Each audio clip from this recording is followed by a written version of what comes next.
नमस्कार साथियों, सीईसी गुरुकुल व्याख्यान माला में आपका हार्दिक अभिनंदन। जैसे कि आप जानते ही हैं, हम आधुनिक हिंदी साहित्य के अंतर्गत विभिन्न साहित्यकार और उनकी सर्वश्रेष्ठ कृतियों पर चर्चा कर रहे हैं। इसी श्रृंखला के अंतर्गत आज हम चर्चा करेंगे भारतेंदु हरिश्चंद्र द्वारा रचित नाटक अंधेर नगरी के बारे में। आज के हमारी चर्चा का मुख्य केंद्र अंधेर नगरी नाटक रहेगा, उसकी मूल संवेदना, नाटक में निहित व्यंग्य, नाटक का उद्देश्य, उसकी भाषा शैली और रंगमंच की दृष्टि से ये नाटक कितना सफल रहा, इन सभी बिंदुओं पर केंद्रित करेंगे। तो अंधेर नगरी नाटक से पूर्व हम भारतेंदु हरिश्चंद्र के उन नाटकों पर भी बात करेंगे जो उनके द्वारा रचे गए हैं। भारतेंदु हरिश्चंद्र आधुनिक हिंदी गद्य के जनक माने जाते हैं। वे एक युग प्रवर्तक माने जाते हैं। पूरे युग का प्रवर्तन किया, तो इसीलिए उस युग का नाम ही इनके नाम से भारतेंदु युग पड़ गया। स्वतंत्रता आंदोलन, जो प्रथम स्वतंत्रता संग्राम हुआ था 1857 में, उसके बाद से ये भारतेंदु युग हमारा प्रारंभ होता है। साहित्य के क्षेत्र में साहित्यिक चेतना जागृत करने के लिए, पाठकों में राष्ट्रीयता की भावना जगाने के लिए, उनके खोए हुए आत्मविश्वास और आत्मगौरव को जगाने के लिए अनेक साहित्यकारों को भारतेंदु ने न केवल मार्ग निर्देशित किया, अपितु उनको पूर्ण सहयोग भी दिया। और हिंदी नव जागरण लाने में इनका बहुत बड़ा योगदान रहा, इसीलिए इन्हें हिंदी नव जागरण के अग्रदूत कहा जाता है। सर्वतोमुखी व्यक्तित्व से संपन्न कवि, नाटककार, निबंधकार के रूप में पहचाने जाते हैं। उन्होंने प्रारंभ तो कविता लेखन से किया, और वे भी ब्रज भाषा में, परंतु उसके साथ साथ धीरे धीरे उनकी रुचि गद्य की ओर बढ़ी और खड़ी बोली में गद्य लेखन प्रारंभ किया। तो खड़ी बोली में गद्य लेखन का प्रारंभ ही भारतेंदु हरिश्चंद्र से माना जाता है। न केवल इन्होंने स्वयं गद्य लेखन खड़ी बोली में किया, अपितु अपने समकालीन अन्य साहित्यकारों को भी खड़ी बोली में लिखने के लिए प्रेरित किया। तो इसलिए इनके जो समकालीन कवि थे, जो साहित्यकार थे, वे भारतेंदु मंडल के सदस्य कहलाते हैं। उनके साथ साहित्यिक गोष्ठियां किया करते थे, साहित्यिक चर्चाएं करते थे, कविता कैसे की जाए, नाटक का लेखन कैसे होना चाहिए, कहानियों का, निबंधों का क्या विषय हो। तो इन सबको केंद्र में रखते हुए इन्होंने एक साहित्य मंडल की रचना की। बहुमुखी प्रतिभा से संपन्न थे और युग प्रवर्तक के रूप में जाने गए। आचार्य रामचंद्र शुक्ल, जो हिंदी साहित्य के शीर्षस्थ इतिहासकार माने जाते हैं, और उन्होंने भारतेंदु के विषय में कहा कि भारतेंदु में युग परिवर्तन, नियमन और नेतृत्व की अपूर्व क्षमता थी। अपने पूरे जो भारतेंदु मंडल था उसका नेतृत्व वे करते थे। उनके युग का साहित्य तत्कालीन भारतीय जनता के लिए स्फूर्ति और प्रेरणादायक, चरित्र निर्माण तथा राष्ट्रीयता की भावनाओं का प्रस्तावक था। वह आज भी उतना ही उपयोगी है। भारतेंदु ने समाज को केंद्र में रखकर अपनी रचनाओं का निर्माण किया। इस तरह से मित्रों, हम देखते हैं कि भारतेंदु से पूर्व हिंदी साहित्य की जो प्रवृत्ति थी, वे समाज से नहीं जुड़ी हुई थी। भारतेंदु युग से पूर्व का समय 17वीं शताब्दी से 19वीं शताब्दी तक का समय रीतिकाल का समय रहता है। वह समय जो समाज से कट गया था। कविता केवल राज दरबारों की शोभा बनकर रह गई थी, और कविता केवल श्रृंगार तक सीमित होकर के रह गई थी। समाज उपेक्षित हो गया था। तो भारतेंदु इस युग में आकर के समाज को केंद्र में रखते हैं, और क्योंकि राष्ट्रीयता की भावना जगाना आवश्यकता था। ब्रिटिश शासकों ने जिस प्रकार से भारतीय जनता का, प्रजा का शोषण किया, तो उनके शोषण को सामने लाना और अपने अतीत के गौरव का गुणगान करना, ताकि जो भारतवासी हैं, जो युवक हैं, उनके चरित्र का निर्माण हो, उनके बीच में स्फूर्ति, उत्साह जागृत हो और वे राष्ट्र के प्रेम से प्रेरित होकर के आगे आए और राष्ट्र को स्वतंत्र कराने में सहयोगी बने। तो इसलिए समाज को केंद्र में रखते हुए इन्होंने नाटकों की, निबंधों की, कविताओं की रचना की। और नाटक इससे पूर्व हिंदी साहित्य में नहीं लिखे जा रहे थे। एक आध कोई नाटक मिलता है गोपाल राय का या आनंद का। इन्होंने पत्रिकाओं का भी संपादन किया, कवि वचन सुधा का, हरिश्चंद्र चंद्रिका का, और इन पत्रिकाओं के माध्यम से भी देशवासियों के मन में राष्ट्रीयता की भावना जगाने का इन्होंने भरपूर प्रयास किया। और भारतीय रंगमंच के तो ये पितामह कहलाए। इन्होंने मौलिक नाटकों की भी रचना की, संस्कृत के, बंगला के, अंग्रेजी नाटकों का अनुवाद भी किया। तो नाटक की रचना किस प्रकार से की जानी चाहिए? हिंदी साहित्य में नाटक लेखन का प्रारंभ ही हरिश्चंद्र करते हैं और उसके लिए केंद्र में रखते हैं पाश्चात्य नाटकों को, शेक्सपियर के नाटकों को, बंगला नाटकों को, संस्कृत के नाटकों को। तो इस तरह से जो इन्होंने नाटकों की रचना की, वे एक और संस्कृत साहित्य से, संस्कृत नाटकों से प्रभावित दिखाई देते हैं। वहीं दूसरी ओर इन नाटकों पर बंगला नाटकों का प्रभाव भी दिखाई देता है और अंग्रेजी नाटकों का, शेक्सपियर के नाटकों का विशेष रूप से प्रभाव दिखाई देता है। और कहीं लोक नाट्य की परंपरा को भी जागृत करते हुए दिखाई देते हैं। इनके अधिकांशतः नाटक जो है, कोई प्रहसन है, कोई भाण है, कोई वीथी है, कोई नाटिका के रूप में है। तो अलग अलग नाटक, मौलिक नाटकों की जो रचना की, स्वांग के रूप में, नुक्कड़ नाटकों के रूप में उनका सफल मंचन भी हुआ। इनका पहला मौलिक नाटक कहलाता है सत्य हरिश्चंद्र, जो 1875 में लिखा गया। फिर इन्होंने एक नाटिका लिखी 1875 में ही, प्रेम जोगिनी। इसके पश्चात इनका नाटिका है एक श्री चंद्र बलि, जो 1876 में लिखा गया। और फिर विशस्य विषम औषधम, ये भाण के रूप में, रूपक के 10 भेद माने गए हैं और उन 10 भेदों में प्रहसन, भाण, डिम, व्यायोग, नाटिका आदि आते हैं। तो रूपक के इन भेदों में से विशस्य विषम औषधम जो है वो भाण कहलाता है।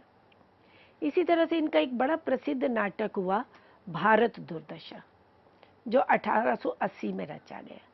इसे नाट्य रासक कहा गया।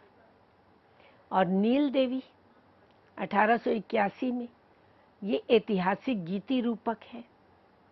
और फिर अंधेर नगरी नाटक भी 1881 में ही रचा, प्रहसन के रूप में।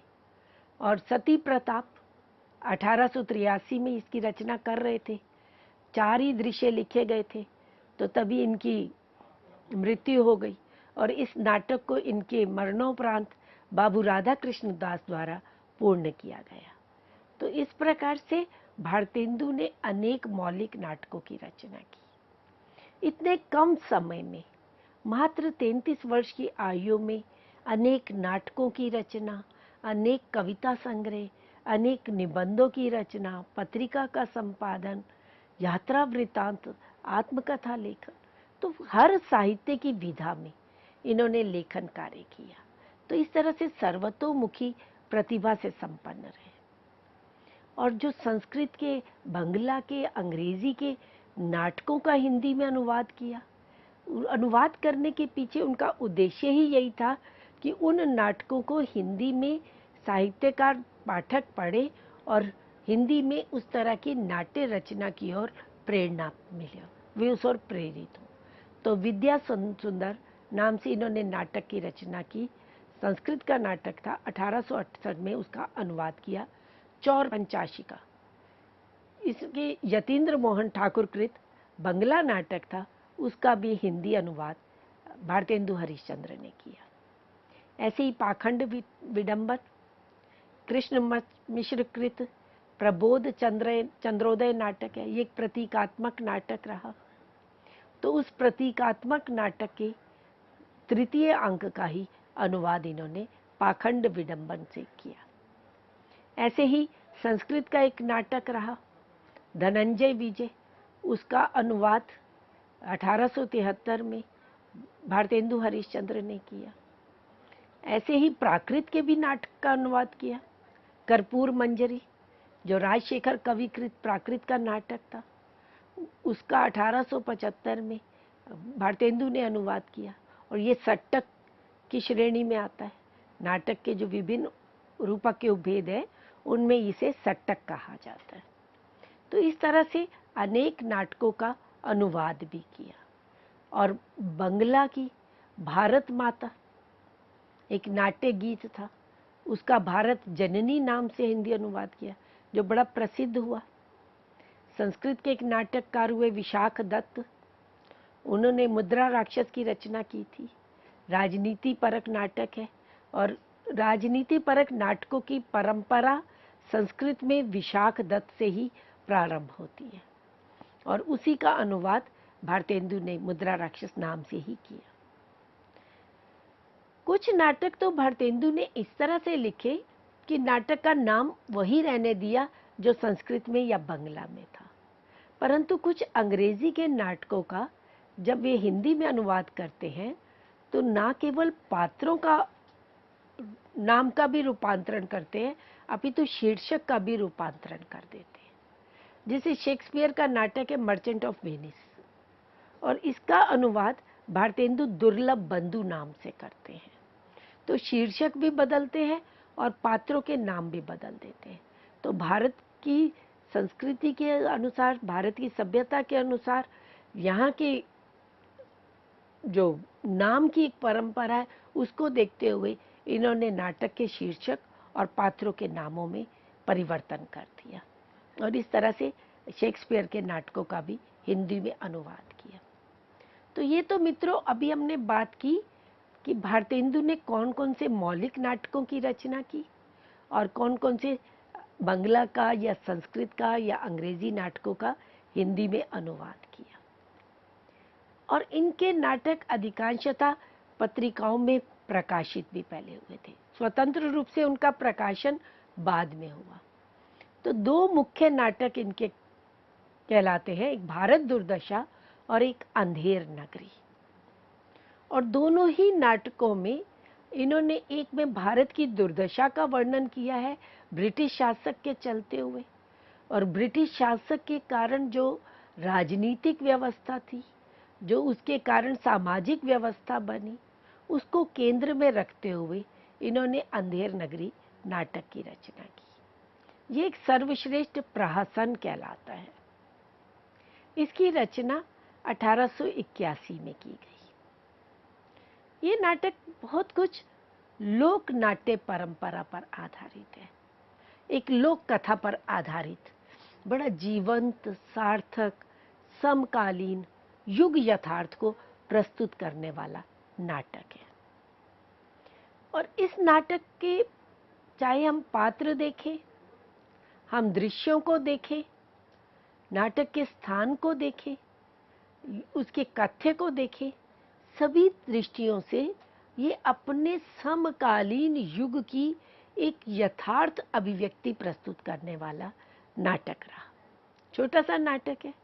भारतेंदु नाटक के केंद्र में समाज को रखते हैं, समाज की समस्याओं को रखते हैं, समाज में क्या परिवर्तन आ रहा है ये तो वे रखते ही हैं, सामाजिक यथार्थ को तो प्रस्तुत करते ही हैं, परंतु समाज की क्या दिशा परिवर्तित होनी चाहिए ये भी उनके केंद्र में कहीं रहता है। जैसे भारत दुर्दशा में भारत की दुर्दशा का वर्णन किया समकालीन परिस्थितियों में, उसी तरह से अंधेर नगरी नाटक में किस प्रकार से समाज में जाति व्यवस्था के कारण, वर्ण वर्ग भेद के कारण, धन की लोलुपता के कारण समाज में नैतिक मूल्यों का पतन हो रहा है, सांस्कृतिक अवमूल्यन हो रहा है, और किस प्रकार से राजनीतिक कारणों से समाज की दुर्दशा हो रही है, देश की दुर्दशा हो रही है, तो वह चित्रण करना भारतेंदु का उद्देश्य रहा। और साहित्य की रचना कर भी कब रहे हैं, जब ब्रिटिश शासक का उत्पीड़न अपने चरम पर था। उस समय साहित्य में अभिव्यक्ति की स्वतंत्रता नहीं थी आज की तरह। आज हम देखते हैं साहित्य में साहित्यकार को लिखने के लिए पूर्ण स्वतंत्रता है, पर यह वह समय था कि अगर शासकों को ये लगता था कि वे राजसत्ता के विरुद्ध कुछ लिख रहे हैं, तो उस रचना को या तो जब्त कर लिया जाता था, प्रतिबंधित कर दिया जाता था, या उस रचना को जला दिया जाता था। प्रेमचंद के अनेक उपन्यासों को, कहानी संग्रह को इस तरह से जला दिया गया। तो उस समय के जो साहित्यकार हैं, वे रचना इस रूप में प्रस्तुत कर रहे हैं कि जो संदेश समाज को देना चाहते थे, जो राष्ट्रीय चेतना समाज में जागृत करना चाहते हैं, वह उनका उद्देश्य भी पूर्ण हो जाए और साहित्य समाज तक पहुंचे, समाज को उद्बोधित करे, उन्हें जागृत करे, उनकी चेतना को जगाने वाला हो। तो ये केंद्र में रखते हुए भारतेंदु ने अंधेर नगरी नाटक की रचना। प्रहसन है, लगता ऊपर से देखे तो वो हास्यपूर्ण है, हास्य और व्यंग्य से युक्त नाटक है। तो इस नाटक में कहाँ व्यंग्य है, किस रूप में व्यंग्य है, किन पर व्यंग्य किया गया है, ये भी हम अभी चर्चा करेंगे। 6 अंक कह सकते हैं, पर वास्तव में ये 6 दृश्य हैं जो विभिन्न स्थानों पर हैं, और रंगमंच को दृष्टि में रखते हुए, रंगमंच को केंद्र में रखते हुए ही भारतेंदु ने इस नाटक की रचना की। और काशी के दशाश्वमेध घाट पर एक ही दिन में लिखा गया ये नाटक है, जो बिहार के किसी सामंत की अंधेर गर्दी को केंद्र में रखते हुए, उसकी कुशासन व्यवस्था को केंद्र में रखते हुए, उस पर व्यंग्य करते हुए इस नाटक की रचना की गई। और इस नाटक का मंच पर अनेक बार अनेक निर्देशकों के द्वारा सफल मंचन किया गया। और दृश्य भी इस रूप में है कि कोई ज्यादा साज सज्जा की आवश्यकता नहीं रहती है। प्रारंभ ही बाह्य प्रवेश से होता है, जहां अगर इस नाटक के हम कथ्य की बात करें, मूल विषय क्या है, तो बड़ी प्रसिद्ध एक लोक कथा रही, जिसमें अंधेर नगरी चौपट राजा, टके सेर भाजी टके सेर खाजा। तो ये एक लोक कहावत प्रसिद्ध रही। तो उस लोक कहावत को केंद्र में रखते हुए तत्कालीन सामाजिक विसंगतियों को, सामाजिक वैषम्य को, राजनीतिक विकृतियों को, कुशासन व्यवस्था को प्रस्तुत करने के लिए इस नाटक की रचना भारतेंदु ने की। प्रारंभ ही नाटक में 3 पात्रों से होता है। एक महंत है और 2 उसके शिष्य हैं, गोवर्धन दास और नारायण दास। और ये तीनों इस नगर के बाहर स्थान पर खड़े हैं, बाह्य प्रदेश में खड़े हैं, और नगर को देख रहे हैं, नगर की साज सज्जा को देखते हैं। तो उन्हें लगता है कि बाहर से तो ये बड़ा आकर्षित है, बहुत अच्छा लग रहा है, तो यहाँ हमें भिक्षा भी अच्छी मिलेगी और उस भिक्षा से हम ठाकुर जी को भोग लगा सकेंगे। तो अपने एक शिष्य को वो पूर्व की ओर भेजते हैं भिक्षा लेने के लिए, नारायण दास को, और अपने दूसरे शिष्य गोवर्धन दास को पश्चिम की ओर भेजते हैं भिक्षा लेने के लिए। और वे पश्चिम, और उसको कह जाते हुए साथ में ये भी कह देते हैं कि अधिक लोभ मत करना, कि लोभ ही सभी बुराइयों का मूल है, सभी अनर्थों की जड़ है, तो लोभ के में मत पड़ना, ये कहकर के शिष्य को भेजते हैं। और शिष्य वहाँ जाता है और बाजार का फिर एक दृश्य है।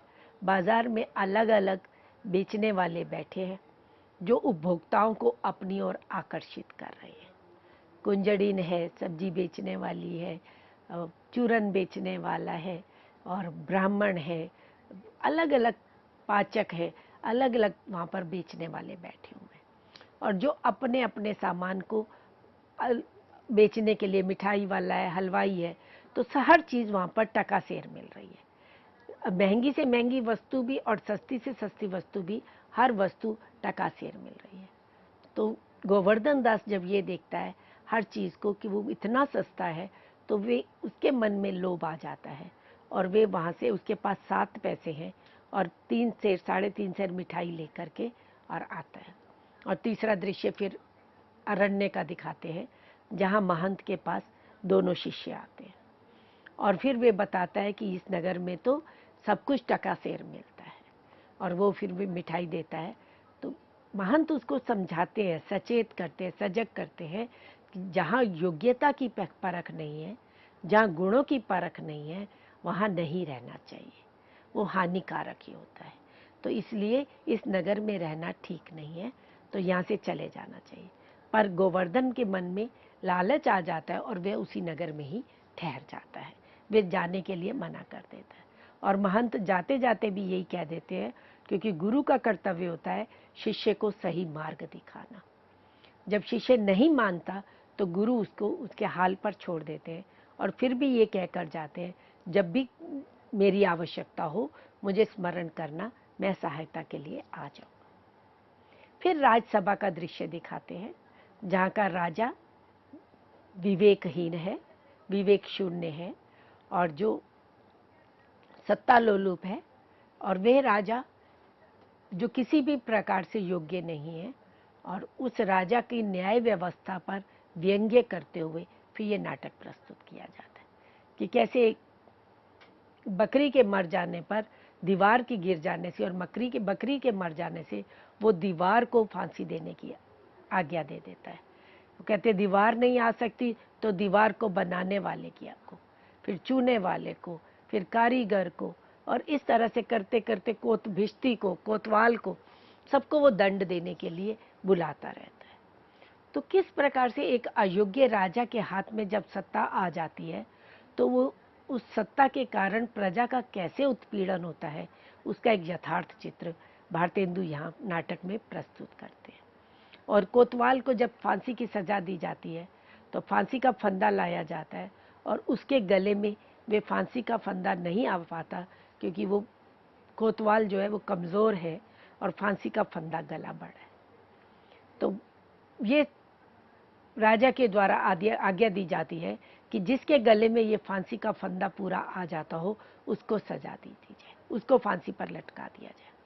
और फिर पूरे नगर में ये गोवर्धन दास ही पकड़ में आता है, क्योंकि वहाँ रहते हुए और इतना सस्ता सब खा खा के लालच में आकर के वो खूब मोटा हो जाता है, और उसको पकड़ कर ले जाने लगते हैं, और उसको कहते हैं कि तुम्हें फांसी की सजा दी जाएगी। तो तब वे अपने गुरु को याद करता है, और गुरु आकर के उसे कैसे बचाता है। तो इस पूरी घटना को केंद्र में रखते हुए इस नाटक की रचना की गई है, और गुरु कैसे बचाने के लिए एक अंधविश्वास का आश्रय लेता है कि इस घड़ी में जो मृत्यु को प्राप्त होगा वे स्वर्ग जाएगा। तो सब मरने के लिए तैयार हो जाते हैं, तो अंततः राजा कहता है कि मेरे होते हुए कोई और कैसे वैकुंठ को जा सकता है, स्वर्ग को जा सकता है, तो वे मृत्यु को प्राप्त हो जाता है। तो इस प्रकार पूरा एक नाटक ऊपर से हास्य के आवरण से युक्त है, ऊपर से देखने में लगता है कि हंसी से युक्त है, पर वास्तव में उस नाटक के माध्यम से भारतेंदु समाज की पूरी एक व्यवस्था का पर्दाफाश करते हैं। सामान्य जनता की समस्या के माध्यम से साम्राज्यवादी सत्ता और विवेकहीन, तर्क शून्य, औपनिवेशिक मानसिकता का पूरा पर्दाफाश करते हैं। जनता की क्या समस्याएं हैं उनको वे केंद्र में रखते हैं। इस नाटक में पूरी तरह से व्यंग्य किया गया है। प्रारंभ ही नाटक में आप देखें, जब तीनों पात्र आते हैं, महंत नारायण दास को पूर्व की ओर भेजता है और गोवर्धन दास को पश्चिम की ओर भेजता है। तो ये पूर्व की ओर भेजना और पश्चिम की ओर भेजना भी एक प्रतीक है। पश्चिम पश्चिम देश की ओर संकेत करता है, जहां पूंजीवादी व्यवस्था है, जहां उपभोक्तावाद है, जहां उपभोक्ताओं को आकर्षित करने के लिए अलग अलग हथकंडे षड्यंत्र अपनाए जाते हैं। और जो बाजार है वे पश्चिम की ओर ही है। तो बाजारवादी संस्कृति किस प्रकार समाज पर हावी हो रही है, किस प्रकार बाजार उपभोक्ताओं को आकर्षित करके अपने आर्थिक लाभ उठा रहा है, तो ये संकेत करता है नाटक का प्रारंभ ही। और नारायण दास पूर्व की ओर जाता है। पूर्व भारत की परंपरा का, भारत की संस्कृति का प्रतीक है, जहाँ मूल्य है, जहाँ नैतिकता है। तो नारायण दास उस नैतिकता का पालन करता है, मूल्यों की का पालन करता है। और गोवर्धन दास जो पश्चिम की ओर आया है, जब बाजार में आया है, वो उस बाजार के आकर्षण में खो जाता है और उस बाजार के आकर्षण के कारण प्रलोभन में आ जाता है। तो इस प्रकार नाटक का प्रारंभ ही प्रतीक रूप में लिया उन्होंने। और नाटक में जो बाजार का दृश्य है, बाजार में जो अलग अलग विक्रेता बैठे हुए हैं, वो अपने वस्तुओं को बेचने के लिए विभिन्न प्रकार से जो प्रलोभन दे रहे हैं, वह तो नाटककार दिखा ही रहे हैं, वे तो भारतेंदु दिखा ही रहे हैं, परंतु उनके साथ साथ सत्ता वर्ग पर, समाज की व्यवस्था पर इन विक्रेताओं के द्वारा व्यंग्य भी करते हैं। जैसे पाचक वाला है, चूरन बेचने वाला है, वे जब चूरन बेचता है तो चूरन बेचते हुए गीत गाता है और उस गीत में ही वे कहता है, हिंदू चूरन इसका नाम, विलायत पूरन इसका काम। चूरन जब से हिंद में आया, इसका धनबल सभी घटाया। जैसा मित्रों मैंने अभी यही बात कही थी कि उस समय लिखने की स्वतंत्रता नहीं थी, बोलने की स्वतंत्रता नहीं थी, और शासक वर्ग उस समय इतना प्रबल, इतना हावी था कि साहित्य रचना करने वाले को, साहित्यकारों को जेल में बंद कर दिया जाता था, उन्हें उनकी रचनाओं को जब्त कर लिया जाता था। तो प्रत्यक्ष रूप से ना करके अप्रत्यक्ष रूप से साहित्यकारों ने अपनी नाटकों के माध्यम से, अपनी कहानियों के माध्यम से, उपन्यासों के माध्यम से समाज में चेतना जगाने का प्रयास किया। अब ऊपर से तो लग रहा है कि चूरन बेचने वाला चूरन बेच रहा है, पर वास्तव में भारतेंदु चूरन बेचने की गीत नहीं यहाँ प्रस्तुत कर रहे हैं। वो इस गीत के माध्यम से सत्ता वर्ग, जो ब्रिटिश शासक हैं, उनकी कूटनीति का पर्दाफाश कर रहे हैं कि ये हिंदू चूरन इसका नाम, विलायत पूरन इसका काम, कि विलायत विदेश की पूर्ति हो रही है, यहाँ का जो धन है, यहाँ का जो संपत्ति है, वो यहाँ से लूट लूट करके विदेश में ले जाई जा रही है और इस तरह से विलायत को भरने का कार्य किया जा रहा है। चूरन जब से हिंद में आया, जब से ये ब्रिटिश शासक हिंदुस्तान में आए हैं, यहाँ का धन बल सब खत्म हो गया है, सब समाप्त हो गया है। अंग्रेज राज सुख साज सजे सब भारी, पै धन विदेश चली जात, यही अति ख्वारी, भीतर भीतर सब धन रूप से। तो ये इस तरह की मुकरियों के माध्यम से, इस तरह की पंक्तियों से वे विदेशी सत्ता का, ब्रिटिश शासकों का पर्दाफाश भी कर रहे हैं और साथ में अपने देशवासियों को जगाने का कार्य भी करते हैं।